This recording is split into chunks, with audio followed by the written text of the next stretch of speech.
piagam koalisi yang dibuat oleh 3 partai koalisi, ya, PKS, Nasdem, dan Demokrat, bahwa kita menyepakati seluruh urusan cawapres diserahkan kepada capres Pak Anies Rashid Baswedan. Saya kira Pak Anies akan sangat bijak dalam menentukan dengan siapa dia harus didampingi sebagai cawapres, ya, dan kapan timingnya pun untuk mengumumkan, kita berikan keleluasaan pada Anies Rashid Baswedan. Dari PKS sendiri ada calon nggak Pak? Dari PKS sendiri ada calon nggak Pak? Ada yang mencalonkan dari masing-masing partai, tetapi itu sifatnya hanya pada akhirnya tentu yang akan menentukan kepada Nasdem. Apabila di luar koalisi itu gimana Pak? Sangat mungkin tidak hanya terbatas pada apa yang ada di dalam koalisi, tapi tokoh-tokoh nasional yang ada di luar koalisi pun sangat mungkin untuk bisa kita calonkan. Pak, ada informasi kedekatan PKB dengan Nasdem gimana Pak? Ya nggak masalah, seluruh kita dalam perpolitikan ini tentu kita punya saling membuka komunikasi. Alhamdulillah dari komunikasi di antara 3 partai koalisi ini tetap terjaga sampai dengan hari ini. Kalaupun ada komunikasi yang lintas dengan partai-partai yang lain, relatif lebih mudah mencari tokoh itu di Jawa Timur ya. Kalau kita ingin, kalau misalnya Pak Anies ingin bisa bersaing di 14 Februari 2024 mendatang. Nah di Jawa Timur kebetulan nama-nama yang beredar di internal koalisi perubahan untuk persatuan mengenai nama-nama kandidat pendamping Pak Anies, ini kebetulan orang-orang yang memiliki latar belakang dari Jawa Timur, baik itu misalnya Ibu Hovifah, Mas AHY, belakangan ada Mbak Yeni. Karena itu kami sampaikan bahwa ikhtiar yang diamanatkan kepada kami itu adalah ikhtiar untuk membawa misi. Misinya apa? Menghadirkan rasa keadilan. Dan kami berharap kabupaten, kota, pedesaan yang mungkin perhatian untuk pembangunannya kurang itu akan menjadi prioritas. Dan itulah sebabnya Jawa Timur menjadi penting. Karena kita ingin Jawa Timur juga maju, bukan hanya di kotanya, tapi juga di desa. Dan saya kira tidak bisa dilepaskan dari hasil diskusi yang belum tuntas di internal partai pengusung koalisi perubahan terkait cawapres siapa yang dianggap paling tepat untuk mendampingi Mas Anies. Nah, pertimbangan untuk memilih Prof. Mahfud saya kira tidak bisa dilepaskan dari pentingnya cawapres untuk mendongkrak Mas Anies, terutama untuk menutupi kelemahan elektoral Mas Anies di Jawa Timur.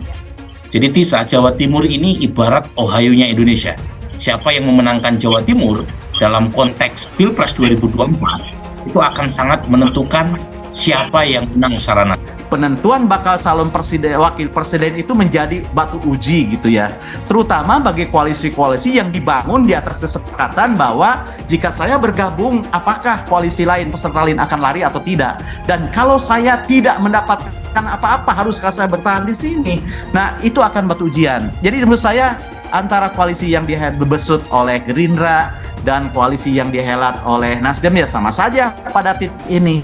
Yang membedakan sesungguhnya menurut saya adalah nasib Partai Demokrat itu terkait dengan uji keabsahan kepengurusan itu sebenarnya, sebab kalau itu hancur itu. Yang kedua, sebenarnya yang akan menjadi intervening variable selain soal nasib Demokrat juga soal uji materi batas usia wakil. Jadi daerah timur, Pak. Bisa jadi, kita lihat nanti sambil Presiden PKS belak-belakan ungkap pendamping Anies Baswedan di Pilpres 2024. Ini sosoknya. Dikutip dari sripoku.com Palembang, teka-teki siapa yang akan mendampingi bakal calon presiden Anies Rashid Baswedan yang diusung koalisi perubahan dalam pemilu presiden Pilpres 2024 mendatang masih tanda tanya. Siapa yang dianggap layak menjadi bakal calon wakil presiden Anies belum diumumkan. Namun selalu salah satu partai pengusung Partai Keadilan Sejahtera sudah memiliki sikap tegas. Beberapa nama yang beredar yaitu Ketua Umum Partai Demokrat sekaligus Putra Presiden RI ke-6 Susilo Bambang Yudhoyono SBY, yaitu Agus Harimurti Yudhoyono AHY. Lalu ada Putri Presiden RI ke-5 Abdurrahman Wahid Gus Dur, yaitu Yeni Wahid. Kemudian Gubernur Jawa Timur Khofifah Indar Parawansa, Ketua Umum PKB Muhaimin Iskandar, hingga Menko Polhukam Mahfud MD. Menyikapinya hal tersebut, Presiden PKS Ahmad Sayhu menegaskan soal siapa calon Cawapres Anies diserahkan sepenuhnya ke yang bersangkutan.